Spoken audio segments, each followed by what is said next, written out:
દર્શક મિત્રો, આપ જોઈ રહ્યા છો NN ન્યૂઝ. હું છું એન્કર અર્પિતા પટેલ. હવે જોઈએ અગત્યના સમાચાર. વનિતા વિશ્રામમાં સંચાલિત ડોક્ટર પીવી ટી પ્રાથમિક કન્યા શાળા ગુજરાતી માધ્યમમાં વાર્ષિકોત્સવ ભવ્ય ભાતીગળ ભારતનું સુંદર આયોજન. વનિતા વિશ્રામ સંચાલિત ડોક્ટર પીવી ટી પ્રાથમિક કન્યા શાળા ગુજરાતી માધ્યમમાં વાર્ષિકોત્સવનું હર્ષોલ્લાસ સાથે આયોજન કરવામાં આવ્યું હતું. આ વાર્ષિકોત્સવ ભવ્ય ભાતીગળ ભારતની થીમ પર યોજવામાં આવ્યો હતો, જેમાં ધોરણ 1 થી 8ની કુલ 585 વિદ્યાર્થીનીઓએ ખૂબ હર્ષોલ્લાસપૂર્વક ભાગ લીધો હતો. આ કાર્યક્રમ ભવ્ય ભાતીગળની થીમ પર યોજવામાં આવ્યો હતો, જેથી ભારતના અલગ અલગ રાજ્યોના પારંપરિક નૃત્યો જેવા કે કથક, મણિપુરી, લાવણી, ઓડિસી, ભાંગડા, કાશ્મીરી, બિહુ તેમજ બંગાળી વગેરે પર વિદ્યાર્થીનીઓએ સુંદર ડાન્સ કર્યો હતો અને સૌના મન મોહી લીધા હતા. શાળાના આચાર્ય મીશાબેન દેસાઈના સચોટ માર્ગદર્શન દ્વારા આયોજિત આ કાર્યક્રમમાં આશરે 1428 જેટલા વાલીઓ હાજર રહ્યા હતા અને આ કાર્યક્રમને સફળ બનાવવા તમામ શિક્ષકગણોએ ખૂબ મહેનત કરી હતી, જેને લઈને આ વાર્ષિકોત્સવ દીપી ઉઠ્યો હતો.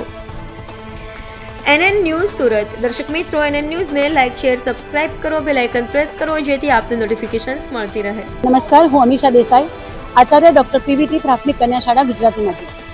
આજે અમારી શાળાનો વાર્ષિકોત્સવ છે. આ વાર્ષિકોત્સવમાં મારી શાળાની કુલ 585 દીકરીઓએ 18 કૃતિઓમાં ભાગ લીધો છે.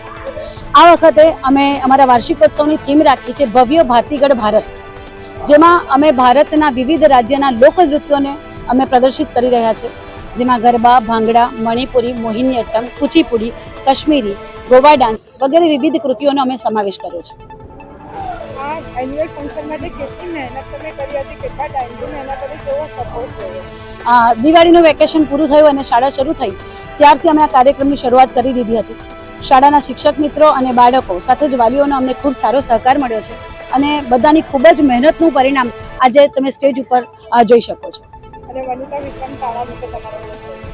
વનિતા વિશ્રામ આમ તો અમારી સંસ્થા 118 વર્ષ જૂની છે અને દર વર્ષે એમાં કંઈક નવું ઉમેરાતું રહે છે. 1977માં અમારી શાળાની શરૂઆત થઈ ત્યારે એક ધોરણના એક વર્ગ હતા અને ત્યારથી આજે અમે 4 વર્ગ સુધી પહોંચ્યા છે. ખૂબ જ નજીવી ફી લઈને અમે શિક્ષણ કાર્ય કરાવીએ છીએ. સાથે જ અમારી શાળાની ખૂબ ગરીબ વિદ્યાર્થીની હોય, અમે ફી માફી પણ એમને આપીએ છીએ.